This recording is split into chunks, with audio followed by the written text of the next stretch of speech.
নমস্কার, জয়গুরু। আজকের বিষয় ঈশ্বর লাভের পর কামিনীকে মাতৃভাবে পূজা।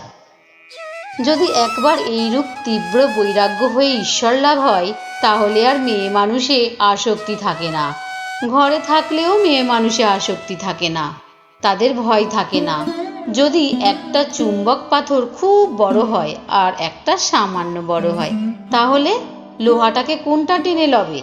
বড়টাই টেনে লবে। ঈশ্বর বড় চুম্বক পাথর, তার কাছে কামিনী ছোট্ট চুম্বক পাথর। কামিনী কি করবে? একজন ভক্ত মহাশয় মেয়ে মানুষকে কি ঘৃণা করব? ঠাকুর, যিনি ঈশ্বর লাভ করেছেন, তিনি কামিনীকে আর অন্য চোখে দেখেন না যে ভয় হবে। তিনি ঠিক দেখেন যে মেয়েরা মা ব্রহ্মময়ীর অংশ, আর মা বলে তাই সকলকে পূজা করেন। নমস্কার।